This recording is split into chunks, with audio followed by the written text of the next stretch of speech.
Bonjour, j'ai le plaisir d'accueillir Chanty Bayrel, bienvenue. Merci. Vous êtes la fondatrice d'une petite entreprise qu'on adore ici au Salon des Entrepreneurs et qui donne toujours envie de manger, il faut bien le dire. Hein. Ça s'appelle Chanty Biscuits. Chanty Biscuits, c'est des biscuits personnalisés. Racontez-nous un petit peu l'histoire de cette entreprise. Alors, Chanty Biscuits, ça a commencé par hasard. En fait, il y a... Comme d'habitude. J'ai presque envie de dire que... Voilà, il y a 6 ans, à un anniversaire, on m'a offert un tampon à biscuits. Et sur le tampon, il y avait marqué approuvé par le chef. Et j'ai fait les biscuits et je me suis dit c'est cool d'avoir un message sur un biscuit, mais approuvé par le chef, c'est nul. Ça aurait été mieux s'il y avait eu autre chose de marqué. Et du coup, j'ai eu l'idée du concept du message sur le biscuit. J'ai vu que ça n'existait pas et je me suis juste dit il faut que ça existe parce que c'est rigolo. Et moi, j'aimerais trop en offrir à tous les gens que je connais, quoi. D'accord. Et du coup, j'ai commencé à faire les biscuits chez moi pour m'amuser et ça a pris de l'ampleur. Alors d'accord, ok, voilà. C'est la bonne idée et tout. Et comment, justement, comment on prend de l'ampleur? Quelles sont les grandes étapes, notamment en termes de financement? J'imagine qu'il a fallu aller chercher. Voilà, c'est quoi les grandes étapes? Alors en fait, moi quand j'ai commencé, je me suis pas dit je lance un business et je monte une boîte. Oui, je me suis juste dit, faire des biscuits je pour papa, m'amuse, maman, voilà, et je faisais ça à côté de mon travail. Je travaillais 2 jours par semaine. Et du coup, j'ai pas forcément cherché à avoir un max de commandes au début. Je me laissais porter par la vibe. Et puis après, en fait, nous, les gens qui commandent les biscuits, les offrent. Donc à chaque commande, les gens découvrent, que ce soit même si c'est des mariages, ça fait 200 personnes d'un coup. Et du coup, ça a grandi petit à petit. Le bouche à oreille. Et voilà.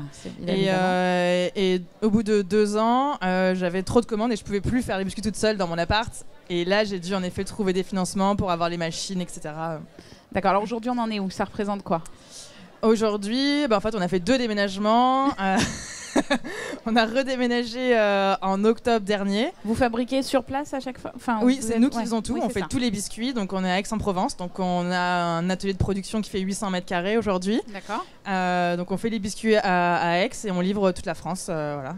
D'accord. Et demain, c'est quoi les prochaines étapes? Vers quoi vous avez envie d'aller? Vous me parliez de nouveaux produits, c'est ça? Ouais, alors cette semaine, on a lancé un nouveau biscuit qui est 2 fois plus petit que notre biscuit actuel et destiné à accompagner le café et remplacer le spéculoos, apporter une nouveauté pour le café. Ça veut dire quoi? Aller attaquer le marché de l'hôtellerie-restauration? Des choses comme ça? Exactement, parce qu'aujourd'hui avec notre biscuit, on vend surtout dans l'événementiel où c'est des commandes one shot et c'est un peu la faiblesse qu'on a aujourd'hui, c'est qu'on a peu de récurrence.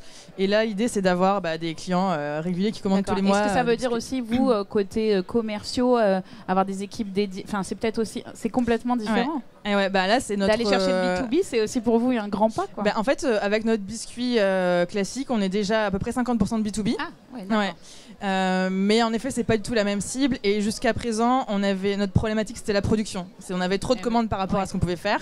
Et là, maintenant qu'on a déménagé, c'est l'inverse. On peut produire et il faut qu'on aille chercher des clients. Et c'est la première fois qu'on doit le faire.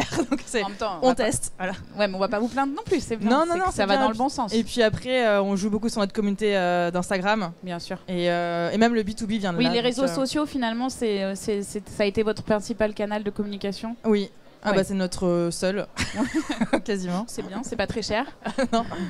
Ok, juste pour terminer, en revenant en arrière là, sur ces quelques années qui viennent de passer, s'il y avait une erreur à ne pas refaire, qu'est-ce que vous feriez différemment? Alors, ce que j'aurais fait différemment, je pense, au début, c'est que j'aurais pris plus confiance en moi et j'aurais peut-être moins écouté les avis des gens. Parce que des fois, on écoute les avis des gens qui nous disent des trucs, au fond, on n'est pas 100% d'accord, mais on se dit, il me dit de faire ça, je vais le faire. Et plein de fois, j'aurais pas dû écouter. Je pense que j'aurais dû m'écouter. Ouais, s'écouter et croire en son projet. Ouais. Ok, merci beaucoup. De rien.